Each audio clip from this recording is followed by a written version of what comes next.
todos. Nuevamente, buenas tardes. Tengo el placer de presentar a la doctora Andrea Mariel Actiz y les hago una reseña breve de su currículum. Ella es bioquímica y farmacéutica, doctora y docente de la UBA, diplomada en bioética con un posgrado de evaluación universitaria y se encuentra cursando la maestría en ciberdefensa y ciberseguridad de la UBA. Secretaria General del Comité de Biociberética de la Asociación Médica Argentina y codirectora de los cursos de Inteligencia Artificial de la Asociación Médica Argentina, miembro de la Comisión de Transformación Digital de la Asociación Médica Argentina. Bueno, Andrea. Bueno, sí, tengo. Muchas gracias. Bueno, muchas gracias por... Una sola cosa. Le pregunté a Andrea que si ustedes tienen preguntas que hacer, ella no tiene ningún inconveniente, que interrumpan durante la disertación, porque si no a veces también pueden ser a posteriori, pero se olvidan. Es mejor, permite ella que le preguntemos. Sí, ¿se escucha bien? Si no tienen los micrófonos para rotar. Yo les alcanzo, sí. Bueno, gracias, bueno, Andrea, todo tuyo. Muchas gracias por la invitación a la comisión directiva de AMAP, por tenerme en cuenta. Y más allá de todo el currículum ese, yo soy docente de alma y de corazón y lo seré siempre. Como docente, siempre veo que la gente se comporta como estudiante eterno y se sienta atrás. Hicimos ese comentario con Marta, le digo, deja que yo les voy a hacer un comentario. Si está ese sesgo, ¿no? De decir, me siento por atrás, así, no me preguntan, parecería que les fuéramos a tomar examen. No, no les vamos a tomar examen. Bueno, siempre me llevé muy bien con la tecnología y no le tuve miedo. Yo por ahí, ojalá siga pareciendo joven, pero tengo ya unos cuantos años. Y he pasado por varias transiciones de la tecnología, ¿no? Desde programas en DOS, que algunos recordarán. Y bueno, eso hizo que yo tuviera un recorrido dentro de mi formación bastante interesante, desde la investigación básica, investigación clínica, las humanidades médicas y ahora todo lo que tiene que ver con la tecnología. Un poco la incursión en todo lo que es inteligencia artificial, obviamente tuvo que ver un poco la pandemia. Durante la pandemia me contacté con gente de Europa que estaba trabajando en la ética de los ciber y eso fue lo que me atrajo mucho, es decir, entré a los ciber por la ética, pero después entré en lo tecnológico también. Y ya me había llamado la atención la importancia que le daban a las tecnologías de la información y la comunicación, lo que llamamos TIC, en un congreso de bioética que fui en el año 2013, para que se den una idea, hace 11 años ya, en donde había toda una sala dedicada a TIC, cuando acá ni se hablaba de eso, ¿no? Entonces, son cosas que como los profesionales de la salud, si uno tiene el ojo clínico, se va dando cuenta de lo que va pasando alrededor y hay cosas que en ese sentido llaman la atención. Así que ese es un poco el por qué yo termino en este lugar o en estos momentos dando bastantes charlas de inteligencia artificial y preocupada particularmente ahora con todo lo que es la ciberseguridad de los datos de salud, porque, como sabrán, hay mucha filtración de datos, hay muchos ciberataques, quizás uno de los más grandes reconocidos es el de PAMI del año pasado, pero a cualquier institución le puede pasar que queden expuestos los datos y hay mucha idea inocente al respecto, ¿no? Esta idea de a mí no me va a pasar. Entonces, es para tener en cuenta. Eso dejo una pata abierta porque no, lo voy a tocar un poco tangencialmente junto con otros desafíos. Bueno, me gusta arrancar estas charlas diciendo qué nos está pasando actualmente. Y lo que a todos nos pasa es que nos sentimos desbordados por... a ver si funciona o no. No sé si funciona. Nos sentimos desbordados por todas las aplicaciones que estamos obligados a ir descargando. Cada día cada nueva cuestión vinculada a la ciudadanía, ya ni siquiera hablemos de la medicina, ¿no? Por ejemplo, para estacionar hay una app, para hacer trámites, todo el mundo le habrá llegado sus mensajitos al mail de trámites a distancia, Mi Argentina, es decir, todas las aplicaciones que inclusive son, llamémosle un tanto compulsivas a veces, porque uno si no lo hace no está perteneciendo al sistema. Sumado a, bueno, el banco, sus aplicaciones, seguramente otras cosas que van a ir apareciendo, billeteras virtuales. Entonces estamos con el celular desbordado de aplicaciones. Básicamente es eso. Cuando uno dice no tengo más lugar, mentira, porque se abren pantallitas nuevas y se pueden seguir poniendo aplicaciones.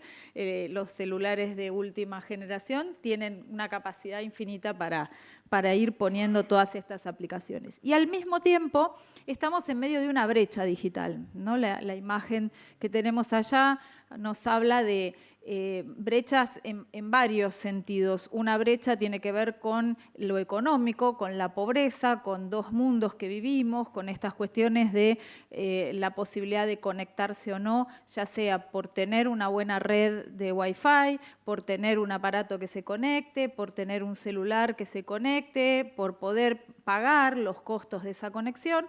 Pero también es verdad que aún la gente que por ahí no tiene recursos económicos y que uno igualmente los ve conectados con un celular, no tienen una capacitación para sacar el máximo provecho de ese celular.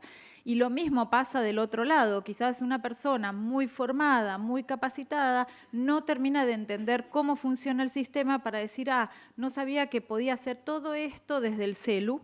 Va aprendiendo un poco porque es verdad que la inserción de lo digital en la ciudadanía se trata siempre de hacer lo más amigable posible, esta cosa friendly, que se usa esta palabra, como para que, digamos, sea muy intuitivo. Lo que uno dice es intuitivo, ¿no? Intuitivo sí quiere decir, bueno, toco acá, toco allá, voy llegando, ¿no? Yo conozco gente que va haciendo las cosas y va descubriendo, y lo habré hecho bien, y bueno, y va así, al tanteo, ¿no? ¿Cuánto mejor sería tener esa capacitación y sacar más provecho de eso que uno paga y a veces paga mucho? Y en el mundo de la medicina, todas las aplicaciones son, digamos, están apareciendo y cada vez más. Por ahí hay algunas áreas que lo usan más, por ejemplo, el área de imágenes, el área de gestión, utiliza más herramientas o debería estar utilizando más herramientas para la toma de decisiones. Entonces, un poco esto es lo que nos rodea, esto es lo que nos está pasando y lo que queremos un poco discutir hoy.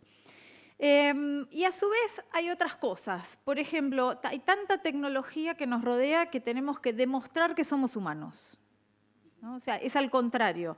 Tenemos que demostrar que somos humanos a través de los famosos CAPTCHA, y cuántos colectivos ve, cuánta raya, cuánta bicicleta, y que uno dice, pero ¿y qué? ¿Y por qué fallé? ¿Y qué esto? Inténtelo de vuelta. Bueno, esas cosas nos pasan, ¿no? Bueno, pero seguimos siendo seres humanos, o sea, todos vamos a nacer, nacemos, y como dice la ley, como dice la Constitución, nacemos iguales en dignidad y derechos, y todos, cuando nos lleguen los últimos momentos, vamos a querer sostener la mano del ser querido, ¿no? Y esto un poco va como en contra de esa tecnología extrema o de ese encarnizamiento terapéutico que a veces ocurre en las últimas etapas de la vida. Es decir, seguimos siendo seres sensibles, seguimos siendo seres humanos, pero estamos atravesadísimos por la tecnología. Entonces mi idea es un poco introducirlos en el mundo de la salud digital, tomar conciencia del enorme potencial que tienen para que si todavía tienen miedo o no están convencidos, se animen, porque la realidad es que si no es ahora, va a ser el año que viene, van a tener que sucumbir. O sea, es como cuando no querían tener una billetera digital y uno dice, bueno, la voy a tener que bajar y la voy a tener que descargar porque el mundo es así. Igual uno puede seguir resistiendo eso, como digo. Como comentario aparte, el país más digital del mundo es Estonia.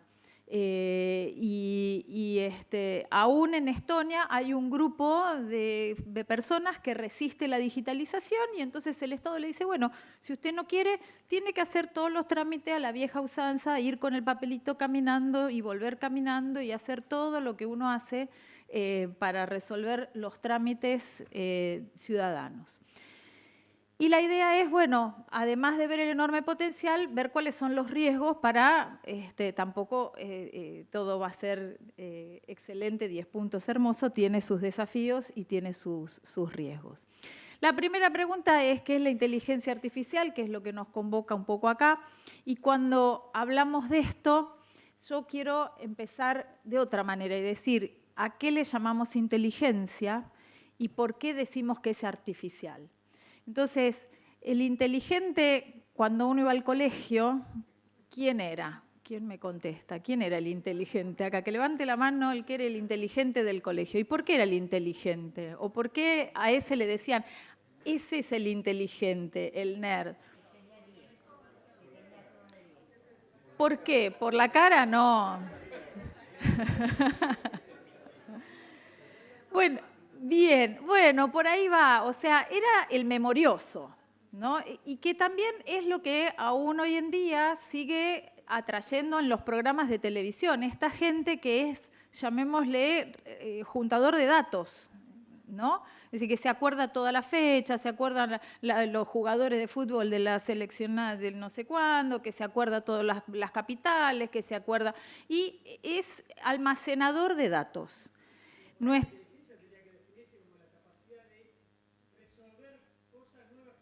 Exactamente, pero es verdad que durante mucho tiempo hemos creído, claro, por mucho tiempo hemos creído que el inteligente eran los datos, pero después vino, no, pero pará, con esos datos, ¿qué hago? ¿No? Una película paradigmática fue la de, la de, ¿cómo se llama? Perdón. Rayman, no me salía el nombre, en donde se demostraba que la persona podía recordar, pero el tema es resolver problemas. Entonces, hoy en día, si uno busca inteligencia, definiciones, van a aparecer también clasificaciones como de 10 tipos distintos de inteligencia: la lógico-matemática, la lingüística verbal, la corporal, la kinestésica, la auditiva, la visual, o sea, muchas inteligencias, ¿no? Y la palabra artificial hace referencia, en una de sus acepciones, a todo lo que hace el hombre. Entonces, la realidad es esta: el mundo digital en el que estamos es fruto de nuestra inteligencia. Es decir, no aparece sola. Hay un ingeniero electrónico detrás de la construcción de los algoritmos, hay ingenieros detrás de la construcción del hardware, de todo esto que cada vez es más chiquito, de toda la tecnología, todos los dispositivos médicos que están motorizados por inteligencia artificial. Hay seres humanos pensando cómo mejorar eso. Es decir, es un producto nuestro, y lo que yo trato de transmitirles es que esta es nuestra evolución como humanidad. Es decir, hacia eso estamos yendo porque todos estamos empujando hacia eso, y en general son cosas hacia las que no vamos a volver atrás. Es decir, si uno va a grandes hitos de la humanidad, el descubrimiento del fuego, el descubrimiento de la electricidad, no vamos a volver para atrás de eso. Y con esto va a pasar lo mismo. Entonces hay que entenderlo, porque va a seguir avanzando, y el problema es que va avanzando cada vez mucho más veloz. Entonces, bueno, bienvenidos a este mundo. Si le vamos a dar una definición técnica a la inteligencia artificial, vamos a decir que sí, es una subdisciplina de la informática, que es más allá de la informática médica, de entender cómo funciona el Word, cómo funciona el Excel, cómo pongo negrita, cómo pongo itálica o cómo completo una celda, ¿no? Es más que eso la informática, y la informática médica en este caso, y que lo que se busca es crear una máquina, que esa máquina va a tener una parte sólida, una parte visible, por ahora, llamémosle hardware, y un software que es lo que hace funcionar esa máquina. Léase el software, puede ser una aplicación también, ¿sí? Es decir, ¿qué es lo que me permite a mí ir conectándome con el mundo y con Internet. Y lo que se busca es imitar comportamientos humanos. Lo que ahora queremos es que haya máquinas que hagan lo que hacemos nosotros. Entonces, la pregunta ahora es, ¿qué comportamientos me interesa imitar? ¿Qué es lo que quiero imitar? Entonces, en los últimos 2 años ha avanzado mucho esta cuestión de imitemos el lenguaje, porque el lenguaje es como una de las mayores capacidades que tenemos como seres humanos, ¿no?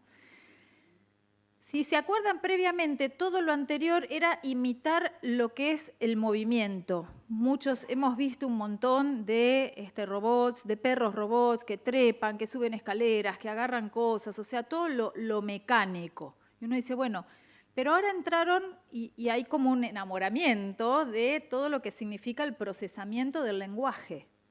Y eso es lo que terminó avanzando en Meta, en el WhatsApp, en el Facebook, en Instagram y tener ChatGPT en todos lados, ¿no? Porque básicamente apunta a eso, a poder imitarnos como escritores, imitarnos como lectores y como interpretadores, etc. Pero se sigue tratando de que se hagan otras cosas, que podamos imitar otros comportamientos y sobre todo que esos otros comportamientos terminen generando, en definitiva, a la larga y quizás en unos cuantos años, realmente el robot humanoide que se mueva, que hable, que se desplace y que sea prácticamente indistinguible de un ser humano. Eso sería como el deseo o la utopía. Para algunos eso es el 2045, para otros es el 2050, para otros es el 2100. Es lo que se viene. En algunos casos faltan pocos años, para otros no lo vamos a ver. Pero es un poco esto. Entonces, bueno, muy codiciado muchos comportamientos, ¿no? Esta cosa de decir, fíjense que el que tiene Alexa, no sé si alguien tiene Alexa, y se engolosina con Alexa, decime el tiempo, qué me pongo, qué esto, qué el otro, y Alexa lo que hace es conectarse con Google, leer y transmitir. Para quien tiene un poquito más de alcance de eso, en algunos casos hay ciertos dispositivos electrodomésticos que vienen con Internet incluido, por ejemplo, una cafetera, y entonces uno puede con una app en el celular conectarse con la cafetera y ir llegando a la casa ya tiene el café preparado, ¿sí? O ya tiene aclimatado, si tienen una casa y hace frío, aclimatado el ambiente cuando llegan, lavar la ropa a distancia, es decir, todo eso se puede. Y todo eso se puede empezar a interconectar. Pero para que eso funcione, que parece ciencia ficción, tiene que ir viajando por Internet. Y esas cosas también uno tendría que conocerlas, sería para otra charla, pero un poco para que pensemos todo lo que se fue incorporando en los últimos 10 años, si se quiere, sin que nos demos cuenta. Y en este momento tenemos una clasificación de distintos tipos de inteligencia artificial.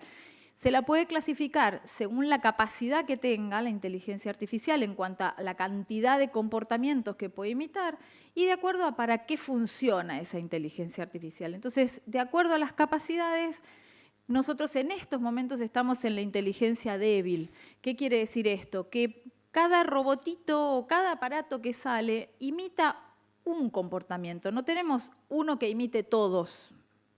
Por ahí queremos que uno imite muchos. ¿No? El otro día vi uno que le habían diseñado un brazo robótico para limpiar. Entonces el bracito veía la esponja, veía la mancha, agarraba la esponja, limpiaba la mancha. Bueno, toda una cosa así que por supuesto en estos momentos esas cosas están en proceso y van a ir mejorando en cuanto a la precisión, ¿no? Pero ¿cuánto de la robótica hay en medicina? Este año fue la primera cirugía transatlántica, digamos, por conexión. Y que eso, para que eso suceda, tienen que funcionar muy bien las redes Wi-Fi 5G. Y nosotros todavía estamos peleando con el 4G, con el 3G, con que no tengo señal, con que no tengo datos. Entonces, esas cosas también enlentecen el proceso. Pero para quienes tienen la posibilidad de seguir avanzando tecnológicamente como Estado, eso funciona muy bien. La fuerte es aquella que imita muchos comportamientos por equipo, ¿no? Por aparato. Y dejamos por fuera la superinteligencia, que está planteada como posibilidad, en donde se podría imitar sentimientos, emociones, autopercepciones, es decir, un poco más humano, si se quiere, para ese estado de superinteligencia. Y de acuerdo a las funcionalidades, muy rápido, las reactivas son, por ejemplo, los juegos, como fue en su momento, o sigue siendo, los juegos de ajedrez, que nunca más nadie pudo ganarle a la máquina, ni el mejor jugador de ajedrez enfrentado a una máquina le pudo ganar, responde a una secuencia de movimientos para un juego. Las de memoria limitada, como el ChatGPT, depende de lo que tenga cargado, es lo que me va a poder contestar. Y a veces en ese afán de querer contestar inventa, entonces ese es un riesgo, ¿no? Que invente cosas que no están. Y el que quiera explorar un poquito más este concepto de teoría de la mente, que tiene que ver con la posibilidad de que las inteligencias artificiales, en base a algoritmos de razonamiento, sean capaces de tomar decisiones. Entonces, si juntamos la teoría de la mente con la inteligencia artificial fuerte, estamos en este concepto, y que es a donde se apunta en estos momentos, donde se está investigando y donde se está explorando la posibilidad de tener esta inteligencia artificial autónoma. Y en esto se sigue trabajando, es decir, esto no es estático, esto cada día que pasa aparecen cosas nuevas, a veces es complejo estar al día o porque apareció algo o se lanzó al mercado alguna nueva funcionalidad que no conocíamos. Y dejamos por fuera esta capacidad de ser autoconscientes, autocríticos, metacognitivos, un montón de cosas que tenemos nosotros como seres humanos pensantes, que obviamente, imagínense las posibilidades si conectáramos las dos de afuera. Tendríamos esta cuestión de máquinas, que en algunos de los congresos se habla de esto, máquinas que harían que el ser humano ya no sea el ser más inteligente sobre la Tierra. Estamos en este paradigma de transición. Si esto sigue evolucionando así, el ser humano ya no sería el ser más inteligente sobre la Tierra. Serían las máquinas, pero que son producto del ser humano. Entonces, ese es el paradigma que tenemos en base a esto. Entonces, respecto de esto, de la toma de decisiones y de la toma de decisiones para el médico, para el profesional de la salud en general, es que existen una serie de aplicaciones o de programas que se pueden utilizar para mejorar esa toma de decisiones, ya sea la decisión para un diagnóstico, para un tratamiento, o la decisión para la gestión, ¿no? La administración de una institución, mejorar la administración de quirófanos, mejorar la administración de ingresos y egresos, mejorar las auditorías, es decir, existen aplicaciones para detectar fraude, por ejemplo, y eso en algunos aspectos lleva a un concepto dentro de toda esta tecnología que es transparentar los procesos. Más allá de hacerlos más complicados, termina de alguna manera transparentando, porque hay que cargar todo y todo el mundo tiene que ser como responsable de en qué lugar cargó las cosas, ¿no? O sea, todos estamos como digitalmente detectados. Si uno hace algo con su celular, es uno, ¿no? Ahora después les voy a contar un poquito más. Y entonces pasa que en estos momentos el oro, lo que se transacciona en la web es datos. Todo el mundo colecciona datos, todos, los supermercados, el gobierno, las instituciones. No, por ahí algunas personas no saben bien ni para qué, pero juntan datos. Porque con esos datos lo que va a pasar es que yo puedo ir obteniendo información. Si yo empiezo a vincular un dato con otro, esos datos son la base de información. Si los datos son de buena calidad, si los datos son buenos, son contundentes, la información también va a ser más sólida. Y si eso sigue una tendencia, esa tendencia me va a terminar consolidando un conocimiento. Y con ese conocimiento voy a tomar decisiones. Entonces, si yo voy teniendo ya un montón de trabajos en donde se ponen en evidencia que en base al uso de la inteligencia artificial se recopilan datos, se analizan, se encuentran patrones, se verifican esos patrones, se hace una hipótesis, se contrasta, se obtiene una información, bueno, eso va pasando a formar parte de la evidencia científica más allá de haber sido obtenida a través del uso de inteligencia artificial. Y porque en realidad la inteligencia artificial se sustenta en este manejo de datos y aparecen acá dos palabritas y muchas palabras en este ámbito son en inglés. Data y Big Data. Data es datos en inglés y Big Data hace referencia a un volumen muy grande de datos, ¿no? Entonces, en la medida en que las instituciones de cualquier índole van teniendo datos coleccionados en sus bases de datos, esto es para adelante prospectivo. Cada vez hay más datos. Cada vez hay más cosas que se pueden registrar, cada vez hay más cosas que se pueden interconectar. Pensemos cómo está en estos momentos funcionando las nuevas credenciales de matrícula de salud. Es decir, para pasar a la credencial digital hay que cruzar datos con el RENAPER, que es el que me dice, sí, esta persona es fulano de tal, con este DNI, con esta cara, con este dato biométrico. Hay que cruzar datos con el Ministerio de Salud para decir, sí, efectivamente, el fulanito de tal tiene esta matrícula. Y hasta se podría cruzar datos con las universidades para decir, sí, esta persona estudió en esta universidad. Entonces, digamos, hay varios aspectos de la sociedad en donde se empiezan a cruzar esos datos y cada vez hay más porque las bases no se van destruyendo. Quizás debería ser un punto, cómo se destruyen, si no se destruyen. Pero esto es lo que fue pasando también si uno piensa en un hospital que arranca con sus historias clínicas en papel. ¿Y qué pasa con el archivo? El archivo iba creciendo, porque nadie se deshacía de esas historias clínicas. ¿O qué pasa con patología y los tacos de patología? ¿A dónde se van guardando? Porque nadie tira los tacos de parafina. Entonces, con los datos pasa lo mismo. Y en la medida que haya más datos y que ya los tengo introducidos en un sistema, me van a alimentar esa pirámide de información.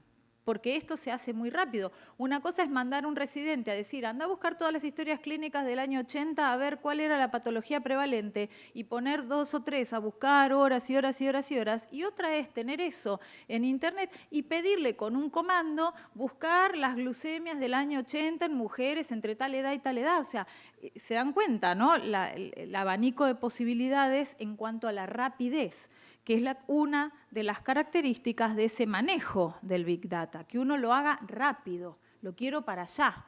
Entonces, el Big Data se caracteriza por un montón de propiedades que todas tienen esta particularidad de usar la B corta, y entonces tenemos que lo quiero rápido, o sea, tiene que ser veloz el análisis, tengo que analizar muchos datos, mucho volumen. Esos datos tienen variedad, porque tengo muchas cosas. Yo puedo tener los datos, digamos, sociales del paciente, si se quiere, de dónde viene, qué consume, qué come, de qué trabaja, dónde trabaja. Puedo empezar a detectar rápidamente patrones de exposición a tóxicos laborales, por poner ejemplos, ¿no? O sea, esos datos tienen que tener veracidad. Y ahí es donde uno dice, bueno, ¿cuál es la fuente del dato? A ver, ¿de dónde yo saqué esto? Ahí es importante para la calidad que el dato sea verídico, no que sea inventado, ¿no? Por eso muchas veces encuestas telefónicas no son la mejor fuente, porque sabemos que la gente en una encuesta telefónica al azar miente y dice cosas que no son. Pero en una historia clínica, los datos de una historia clínica son datos muy ciertos, porque nadie está mintiendo con su salud. Y por eso son también más interesantes para los atacantes, porque saben que la fuente es veraz. No es una fuente, bueno, voy y hackeo Facebook, y en Facebook todo el mundo miente, o Twitter. ¿Sí? No se busca, porque ahí hay mucha mentira dando vuelta.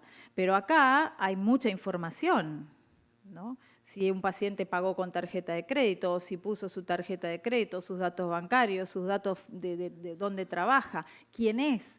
Porque ¿cuál es el tema? Todos somos pacientes, todos somos usuarios del sistema de salud.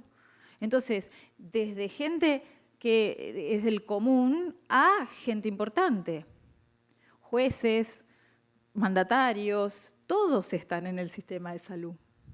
Y todos van a... Antes uno podía restringir la historia clínica y tenerla más reservada, pero si eso anda circulando por internet, ¿cómo se accede? ¿Se puede acceder? ¿Puede entrar cualquiera? Esas son cosas para pensar. Por eso si tienen valor, ¿no? Vaya, si tienen valor, si los puedo visualizar, o sea, quiero entrar y quiero verlos, los datos, no que venga una sospecha, y variabilidad dentro de esa variedad, ¿no? Si yo, por ejemplo, por poner el ejemplo de variedad, pongo todo el protocolo de laboratorio, yo tengo una variedad de analitos que a su vez cada uno varía. O sea, uno tiene glucemias bajas, glucemias altas, IgG, no sé, cualquier dato, ¿no?, que pueden tener. Y una de las últimas cosas que se quieren incorporar también como característica de esta cantidad de B cortas es la viscosidad de los datos, que hace referencia a, bueno, ahora que tengo todo esto, tengo que tomar una decisión. Y la viscosidad de los datos hace referencia a la necesidad de tomar decisiones con ese volumen de datos, ¿no? Entonces, para poder analizar todos estos datos, una de las técnicas que utiliza la inteligencia artificial es el machine learning.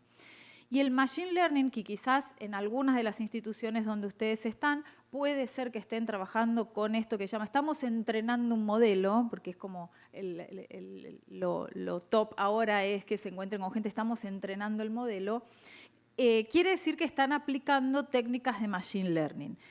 ¿Esto qué significa? Que le vamos a enseñar a la máquina a que nos dé un resultado en base a lo que nosotros queremos.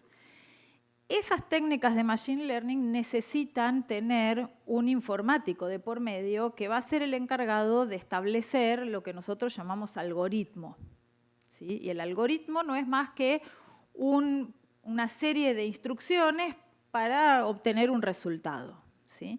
Quizás estamos más acostumbrados a hablar de algoritmos porque con los que usan redes sociales ya se enteraron, ya es Vox Populi, que las redes sociales tienen sus algoritmos para conocernos y conocer nuestros gustos. Entonces siempre nos va a mostrar lo que nos gusta.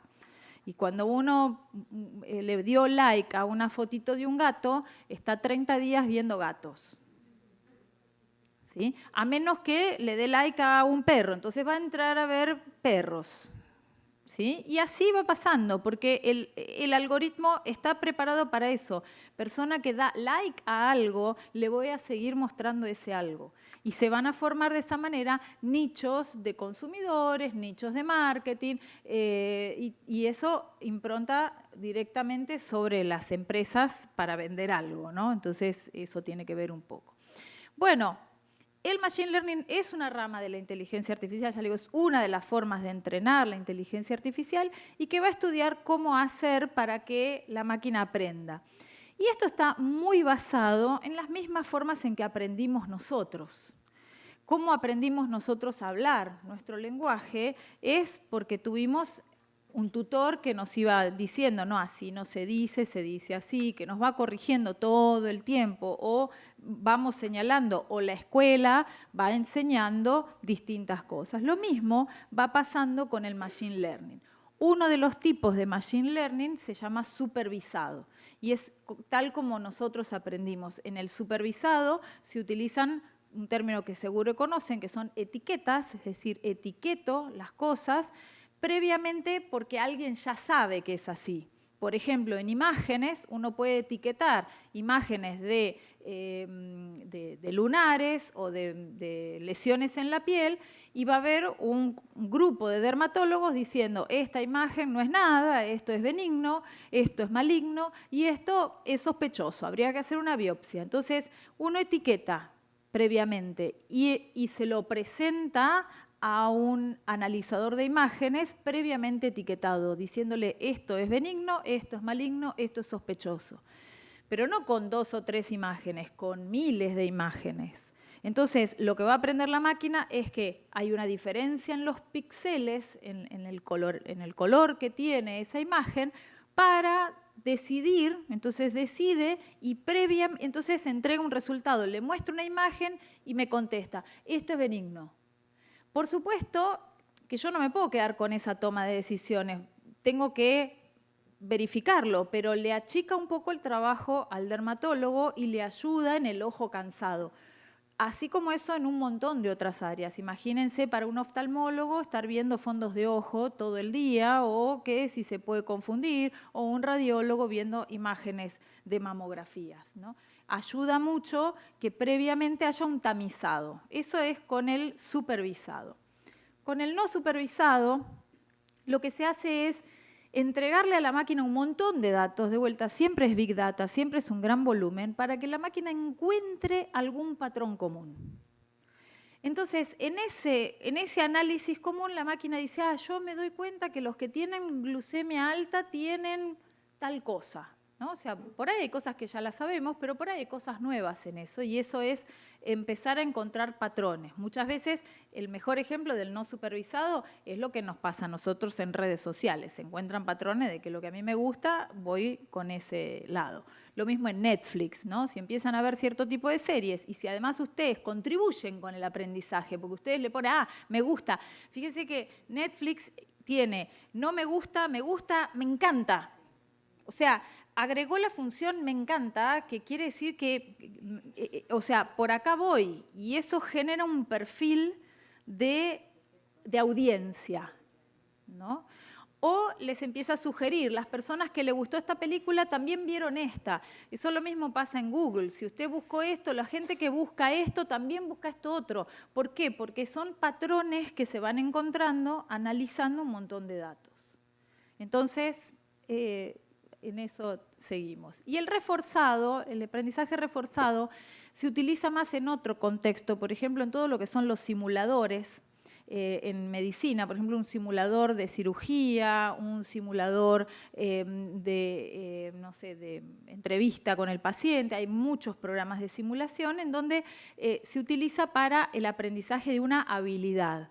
Entonces, en esa habilidad, bueno, ahora está de moda el simulador de aviones, ¿no? El problema que tuvimos que no tenemos pilotos con matrícula porque no funcionan los simuladores o porque no hay turno en el simulador. O sea, el simulador se aplica en muchos lugares para aprender una habilidad sin poner en riesgo, ¿no? Justamente. Y que haya una devolución y que haya, no, esto lo hiciste mal, tenés que hacerlo por acá, esto, sin entrar en el riesgo propio o de un tercero. Entonces, esos son los mecanismos y estos son un poco los usos que tiene en términos generales. Por ejemplo, en el supervisado, que está allá en turquesa, si nos vamos arriba, clasificación, aparece allá arriba de todo, clasificación de imágenes, que es lo que yo les contaba. Pero en el caso de un banco lo puedo usar para clasificar clientes. Entonces, en base a los gastos en un banco, en base a los gastos en tarjeta que hacen, los movimientos que tienen, por dónde comen, por qué zona están pagando, o sea, todo eso es dato. Si la gente se maneja toda por Puerto Madero y paga restaurantes por Puerto Madero y paga las expensas por tal y está todo bancarizado y cruzado, bueno, va a recibir cierto tipo de publicidades o cierto tipo de préstamos preaprobados con determinado monto. Es lo mismo, perdón si les estoy diciendo que los reyes son los padres, ¿no? Pero bueno, es esta realidad. ¿Alguna pregunta? Sí.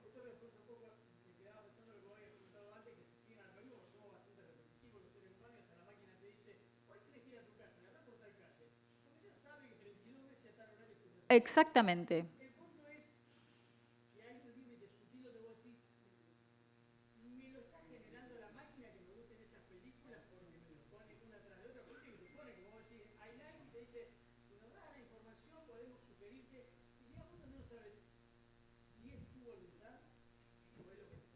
Bueno, es verdad. Si quieren entrar en ese tema, no, porque vamos a generar una discusión tremenda, pero googleen el concepto de ciberinfluencia. Muy interesante, es un área muy, muy interesante. Igual, yo vuelvo a insistir, está bueno salirse de esos circuitos, ¿no? Y decir, bueno, darle like a otras cosas. Ay, muchas gracias.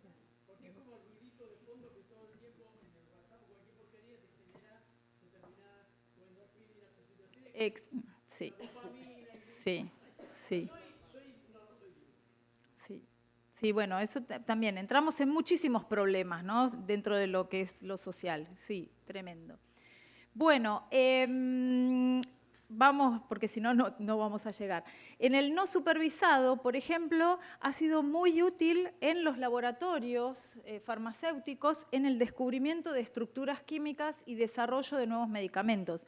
El uso que está haciendo toda la industria farmacéutica en la inteligencia artificial les acortó muchísimo los tiempos de lo que es la fase 1, que es la detección del compuesto adecuado, y las ganancias, ¿no? Entonces, antes lo que era una fase 1, 3 años, probando esta molécula, la otra, y haciendo todos los ensayos, a ver qué molécula encastraba mejor en tal receptor para ver si era agonista, antagonista o lo que fuere, ahora son 30 días, por ahora, porque después van a pasar a ser, o sea, pensemos que todos estos sistemas trabajan 24/7, no trabajan 8x5.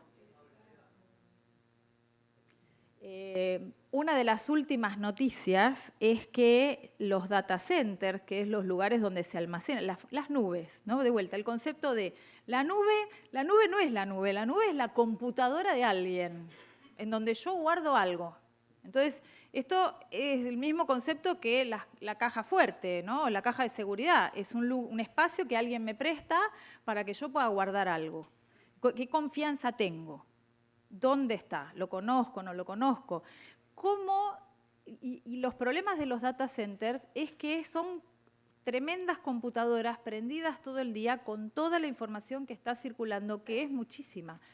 Hoy leí que lo que están haciendo las grandes corporaciones, Google, Amazon, Microsoft, etcétera, es que van a empezar a refrigerar eso utilizando energía nuclear. Ya lo hicieron, ya está. Porque el problema es que la mayoría de los data centers están cerca del Polo Norte, porque usan la cuestión del clima. O sea, eso es como la computadora, cuando ustedes la usan mucho, se calienta. Bueno, imagínense millones de discos duros puestos uno al lado del otro. Eso es un data center. Se calienta, eso hay que refrigerarlo. Y hay que mantenerlo libre de polvo, libre de hongos, libre de humedad. O sea, es como si fuera un lugar, un centro estéril, ¿no? Entonces, ahí se guarda toda la información de muchos lugares.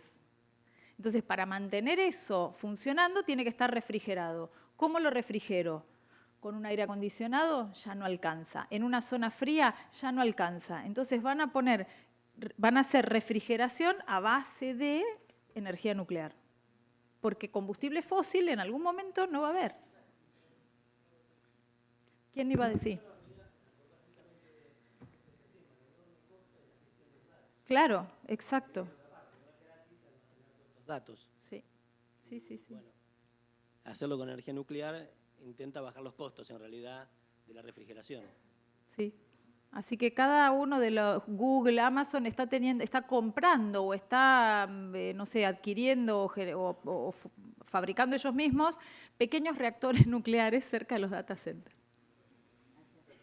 Y eso a su vez genera otro peligro. O sea, ¿qué pasa si hay problemas con un reactor nuclear? Bueno, no metamos mucho miedo, pero la película se puede volver creepy, yo no quiero que se vayan con esa idea. En la parte de aprendizaje reforzado ven que tienen la adquisición de habilidades, decisión en tiempo real, por ejemplo, bueno, todo lo que es manejo de robots, si tuvieran que aprender a usar el Da Vinci, o sea, toda esta cuestión va por ahí, va con esta cosa de premio-castigo y una devolución para ver cómo les va.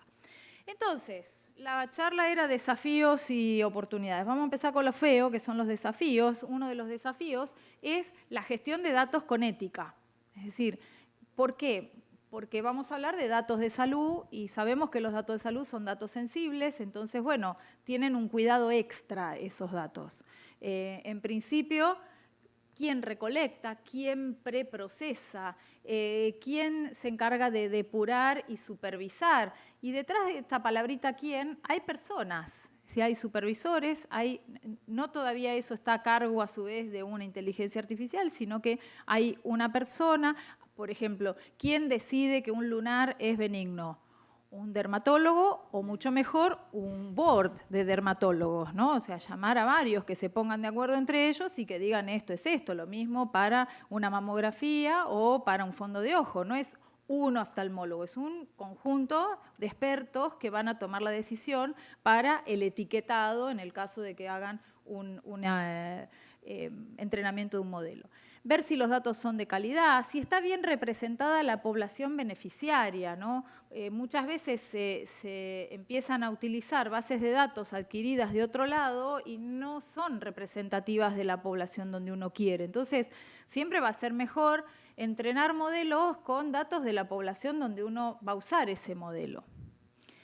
¿Quién decidió la clasificación? Sí se garantiza la transparencia en el uso, ¿no? Por ejemplo, con el tema de las historias clínicas electrónicas, uno puede tener el uso principal de la historia clínica electrónica es solucionar el problema del paciente y registrar justamente la vida y la salud de determinada persona. Pero podría haber un uso secundario de esa historia clínica que tiene que ver, bueno, aprovechemos que están todos estos datos para ir viendo si de repente, no sé, aumenta el uso de cierto antibiótico en cierta zona. ¿Y eso qué nos indica? ¿Eso es indicador de qué?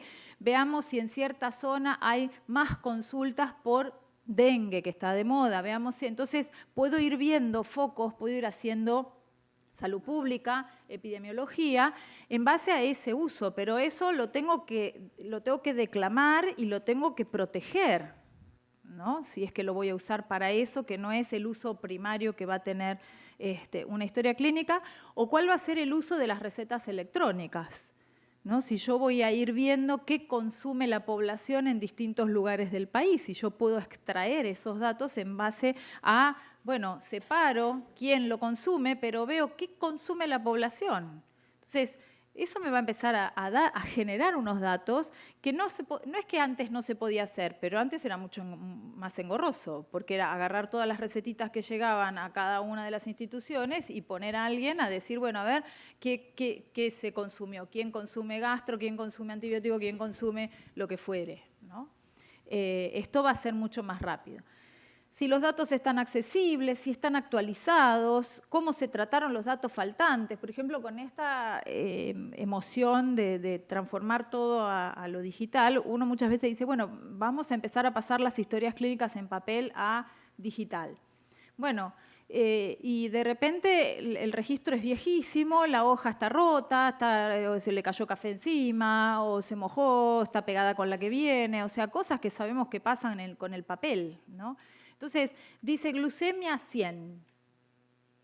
Y uno dice, bueno, asumimos que es miligramo por ciento. O sea, pero eso hay que asumirlo con una responsabilidad, ¿no? Lo mismo si faltan los gramos de un tratamiento o falta, está incompleto. Dice 4 y justo se corta. ¿Y será 4 o será 40?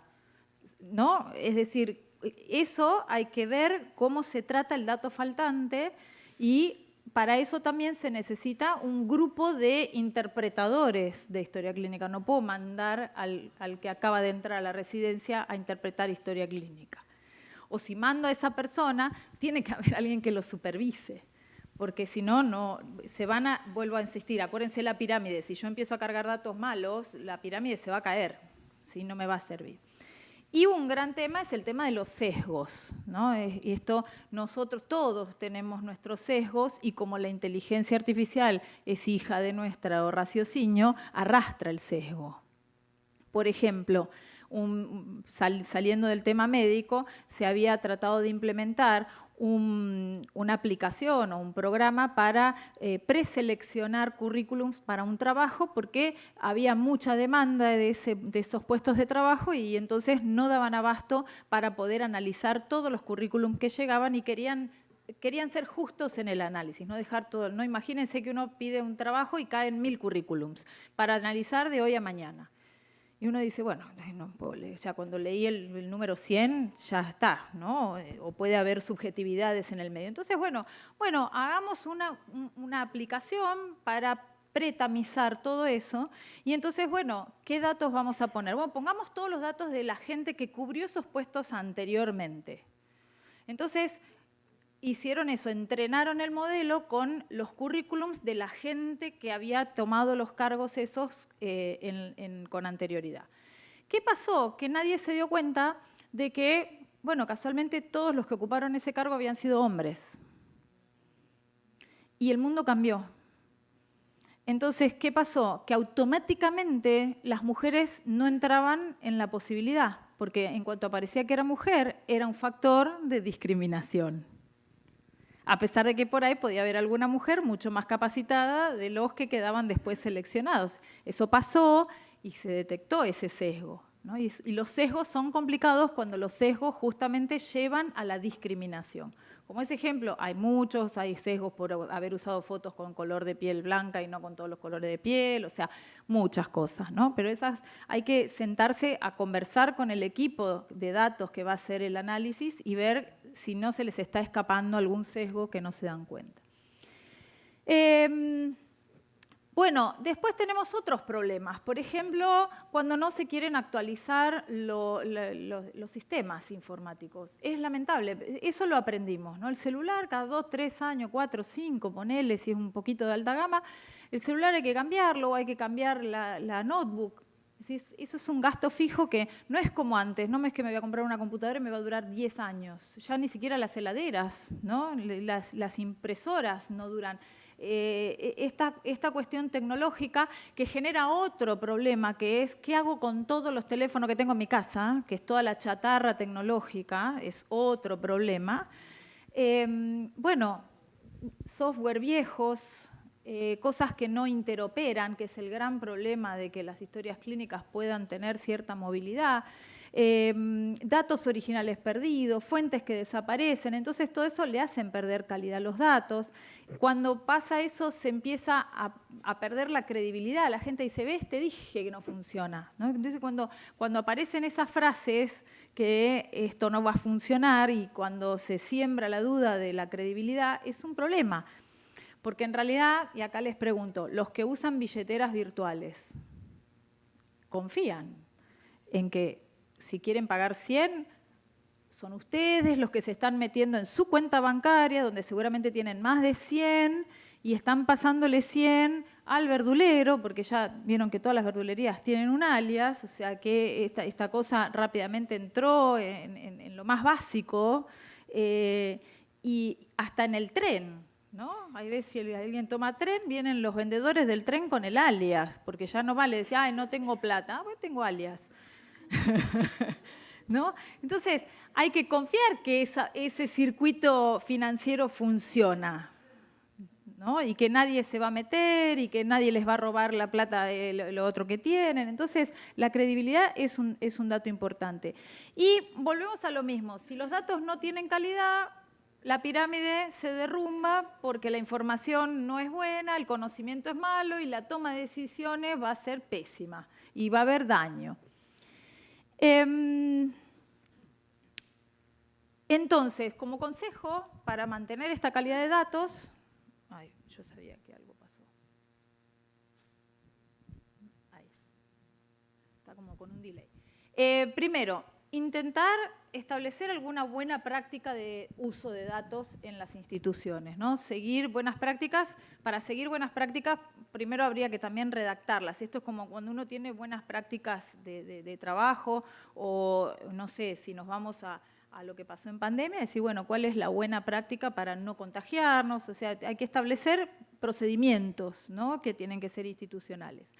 Validar de múltiples fuentes, no quedarse con un solo dato, varios expertos en la materia, como yo les decía, varios anotadores, evitar los sesgos y siempre bregar por la transparencia. Esto, si hay un manager general, tener en cuenta de que, bueno, que el modelo sea transparente, que no haya una cosa turbia detrás de esto. Y un poco esto era para reforzar la idea de esta pirámide. El otro desafío es la seguridad. Yo rebalco en el tiempo. La seguridad que les comentaba antes, ¿cuándo consideramos que un sistema es seguro? Un sistema es seguro cuando respeta 3 patitas, que es la confidencialidad, la integridad y la disponibilidad de los datos. La confidencialidad significa que nadie que no está autorizado pueda acceder a esos datos. O sea, tiene que haber un permiso para poder acceder a los datos. En el caso de las historias clínicas electrónicas, yo no puedo tener el mismo permiso la secretaria administrativa que va a cargar datos biográficos que el médico que va a entrar en la historia clínica y puede dar un diagnóstico que podrá ser o no estigmatizante o lo que fuere. La integridad es que nadie pueda modificar lo que está escrito, ¿no? O sea, imagínense que esto en una receta, si uno se equivoca y tacha, tiene que enmendarlo, ¿no? Esta cosa de enmendar ya acá no existe en lo digital. Si una historia clínica está dando vueltas, para poder enmendar hay que pedir permiso también y hay que justificar por qué estoy enmendando. Y disponible es que esté disponible cuando quiero. Si yo me senté con el paciente y estoy en mi consultorio y tengo la computadora, quiero entrar a la historia clínica. No puede que me diga no accesible, como pasa con el home banking. Ah, no está accesible, trate en un rato. Todo el mundo se ofusca con eso, ¿no? Bien, esto lo voy a pasar un poquito porque si no, no voy a llegar. El otro desafío es el tema de los datos sensibles y la anonimización, es decir, que tener en cuenta que los datos de salud siempre son datos sensibles y que si se van a entrenar modelos con esto, previo al entrenamiento hay que separar el nombre, apellido y otro tipo de datos, documento, número de afiliado, domicilio, etcétera, cualquier cosa que pueda identificar al paciente. Y yo les planteo esto siempre, ¿no? O sea, esto es una imagen que yo se la pedí a la inteligencia artificial. Le pedí, haceme una imagen de un paciente en un quirófano al aire libre. Y me tiró esto. Una de las cosas que tiene la inteligencia artificial por el momento, hasta que se lo mejoren, es que tiene problemas con las manos. Fíjense que la mano del paciente tiene 4 dedos. Pasa, así en el grueso pasa, pero una de las formas de ver si la imagen es o no real es mirar las manos. Normalmente hay problemas con las manos, ¿sí? Y también vemos que, bueno, hay polución, hay gente sin guantes, ¿no? O sea, nadie se le ocurriría operar un paciente así. Y esto, seguro que muchos de ustedes han ido a congresos, charlas, cursos, etcétera, que tienen que ver con el cuidado y la seguridad del paciente y el modelo del queso gruyère, ¿no? De las capas y todo eso. O sea, estamos muy entrenados en cuidar al paciente. Entonces, la pregunta mía es, ¿por qué no cuidamos los datos con la misma intensidad? Porque una de las cosas es dejar la computadora abierta, no cerrar la historia clínica, darle la clave y la contraseña a mi colega para que se fije algo, o la clave y la contraseña está pegada en un papelito en el monitor. Y esos son lugares, es como dejar la puerta de la casa abierta, ¿no? O sea, puede entrar cualquiera. Bueno, y las oportunidades por ahí son un poco más conocidas, esto ya voy a ir más rápido. Sí se sabe que hay bastante evidencia, allá están puestos algunos trabajos, de que hay menos errores médicos porque uno tiene que, por ahí la letra, que siempre se critica, ya ahora está digitalizada. Hay mejor toma de decisiones porque está apoyado en el uso de la inteligencia artificial. Menos errores en la medicación porque inclusive el propio sistema está seteado para obligar, como campo obligatorio, poner los miligramos, o sea, poner la unidad. O a veces hay algunas aplicaciones que inclusive salta la interacción medicamentosa, salta una alerta en donde dice, ojo, que si ya esta paciente ya está tomando A y si toma B va a tener tal interacción. Entonces, esos recordatorios son interesantes. Y también para los pacientes, ¿no? O sea, el empoderamiento del paciente con la adquisición o el acceso a la información hace que, bueno, si uno lo usa para bien, puede entender, logre más adherencia, lo mismo, la mayor adherencia a través de alertas de entrevistas, alertas de toma de medicación, alertas de se cumplieron los 6 meses, tiene control en tal lado, etcétera, una cantidad de cosas que se pueden mecanizar y automatizar a través de alguna aplicación y eso termina impactando en que la gente entiende que hay una mejor atención porque el sistema de salud está atento a la salud del paciente, ¿no? Entonces se toma como algo bueno. Y en la administración también, por esto que yo les decía, se puede administrar el uso de consultorios, el uso de quirófanos, el material, que siempre son recursos que sabemos que son escasos y que hay que cuidarlos, menos tiempo para el diagnóstico, menos posibilidad de fraude, ¿no? Pensemos en la receta electrónica, la receta de papel. Cuántas cosas pasaban con esa receta de papel, por ejemplo, recetas que estaban firmadas por alguien y que después eran completadas por un otro, ¿no? Es decir, que ya ahora no se va a poder hacer.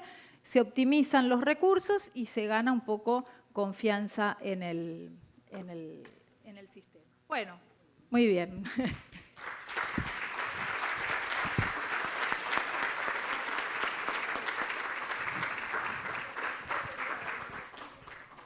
Sí, bueno, allá hay una pregunta. Allá, bueno, va él.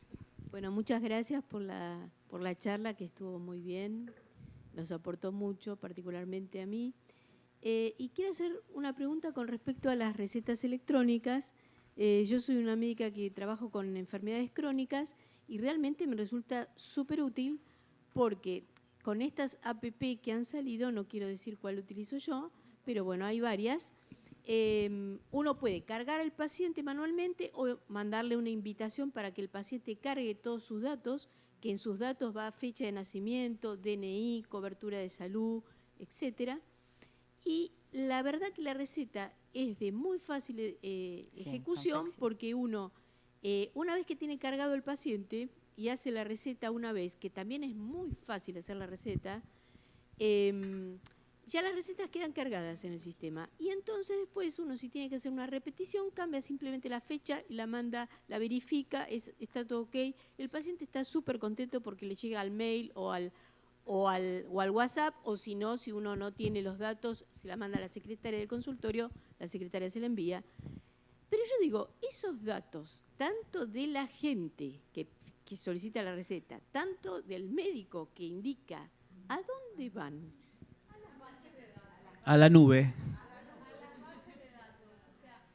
Es interesante porque todos los pacientes crónicos, por ejemplo, vamos a poner el ejemplo de la diabetes, que es lo que siempre se utiliza, se tiene que registrar como diabético para que el sistema lo reconozca como usuario y de repente sepa que le va a llegar la insulina gratis. O sea, va a tener la receta y no va a abonar por eso, y hay un registro, así como está todo el registro de médicos, y contamos RENAPER, Ministerio de Salud, esto, lo otro, para autenticar que vos sos el doctor tal y cual, también tenés un sistema para autenticar pacientes y tenés otro sistema para autenticar instituciones. Entonces, todo interconecta y te valida.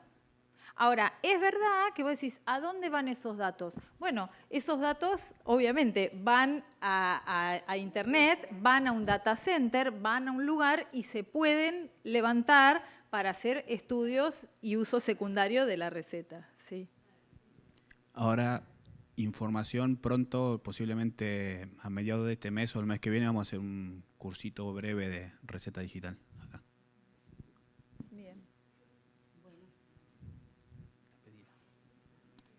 Bueno, a pesar de que estuvo clarísima tu disertación, te felicito. Y pregunto, porque se tiene que ir la doctora, si alguien tiene alguna preguntita, ahora o nunca. No, yo por las dudas, espérate, voy a volver para atrás a la primera, que ahí tenían mi Instagram, que es IA en salud, Inteligencia Artificial en Salud, o el LinkedIn, que es mi nombre completo. Y entonces por ahí, si tienen alguna duda, me pueden escribir por ahí. Sí, o si no, a través nuestro, ¿no? Además, nosotros te lo hacemos llegar. Sí, bueno, eran un montón. Acá.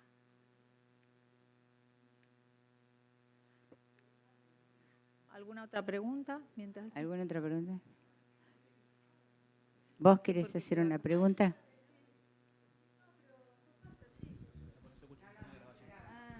Ahí está.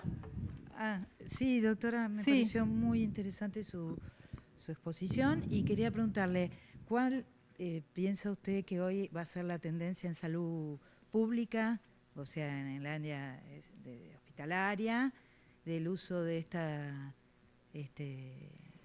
herramienta? Sí, mira, la tendencia no es solo para la salud, la tendencia es la ciudadanía digital. Hay una serie de proyectos de gobierno de varias ciudades en donde la tendencia es la digitalización de muchas áreas, ¿no? De muchas cosas de trámite. Esto que ya estamos viviendo de trámite a distancia o de las apps de los municipios para pagar impuestos, para hacer reclamos, para pedir por una luz que está caída, o sea, vamos a eso, vamos a un entorno muy digital, ¿no? Y la salud va a ser igual, es decir, vas a tener esta cuestión de que probablemente, no sé, hoy en día está muy de moda el QR, bueno, los QRs para los pacientes, para el prestador o los códigos de barra, es decir, todo eso ya está instalado, ya funciona y vamos un poco a eso. Yo creo que el gran problema ahora o el desafío es que la historia clínica electrónica pueda ser compartida en todo el país, ¿no? Pero para que eso pase tiene que haber primero una decisión política, que es que haya una ley, así como una ley que te implementa, que tenés, o sea, la ley es la que te va marcando el camino. Y el problema es que a veces la ley tarda y la tecnología va más rápido. Pero, claro. Bueno, muchas gracias.